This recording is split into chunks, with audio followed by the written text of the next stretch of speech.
Hello guys, welcome back to learn with Ashu. तो आज की वीडियो में हम बात करेंगे मराठा एम्पायर के एडमिनिस्ट्रेशन के बारे में।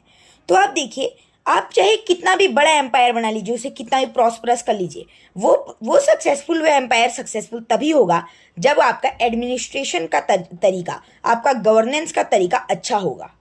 और यानी आप एम्पायर को अच्छे से गवर्न ही नहीं कर पा रहे हैं, अच्छे से एडमिनिस्ट्रेट ही नहीं कर पा रहे हैं, लोग आ रहे हैं, वॉर कर रहे हैं, जीत जा रहे हैं, आप अच्छे से कर ही नहीं पा रहे हैं कोई चीज़, रुपयों का लेन देन नहीं हो पा रहा है, फाइनेंस नहीं हो पा रहा है, रिलीजन्स अच्छे से नहीं चल रहे हैं, कोई भी चीज़ अच्छे से नहीं हो पा रही है, तो एम्पायर कभी भी सक्सेसफुल नहीं हो पाएगा।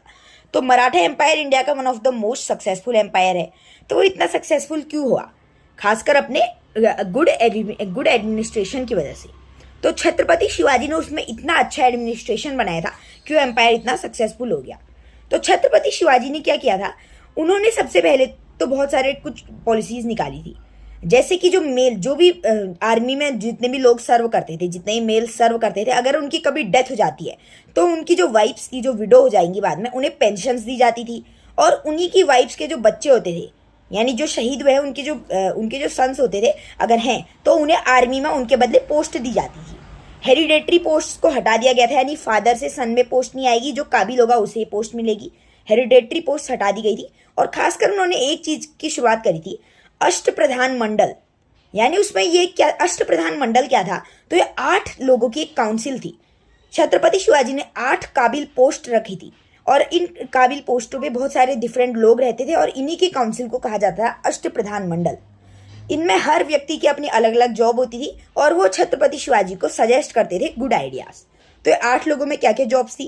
पहला था पेशवा या फिर प्रधान, ये होता था प्राइम मिनिस्टर। आज की डेट से हम रिलेट करेंगे।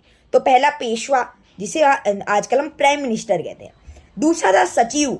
सचिव क्या होता था? लैंड रिवेन्यू मिनिस्टर, यानी ये दूसरी जगहों पे जाकर के वहां से लैंड रिवेन्यू कलेक्ट करता था। तीसरा होता था अमुत्या। अमुत्या मतलब फाइनेंस मिनिस्टर, रुपये का लेन देन करता था वो। चौथा था न्यायाधीश, चीफ जस्टिस ऑफिसर, यानी किंगडम में जस्टिस होना चाहिए। अगर किंगडम में जस्टिस नहीं हो तो किंगडम नहीं चल पाएगा, तो जस्टिस का काम करता था। हमारे 4 ही हो चुके हैं मेन। उसके बाद जो 4 और बचे, उनमें हैं, वो थे पंडित राव। पंडित राव क्या थे? Chief religious officer. पंडित से आप रिलेट कर सकते हैं, पंडित है तो रिलीजन का ही काम करेगा। उसके आते हैं सुमंत। सुमंत क्या होते थे? जो फॉरेन अफेयर्स से डील करते हैं। जैसे आजकल इंडिया के फॉरेन अफेयर्स मिनिस्टर है एस जयशंकर, तो उसी समय पे जो फॉरेन अफेयर्स मिनिस्टर थे उन्हें कहा जाता था सुमंत। उसके बाद जो 2 और बचते हैं वो है मंत्री। मंत्री होते थे उसमें एजुकेशनल ऑफिसर, यानी जो एजुकेशनल मिनिस्टर होते थे वो मंत्री कहलाते थे। सेनापति, वो होता था commander in chief. Thank you for watching this video. Make sure to subscribe.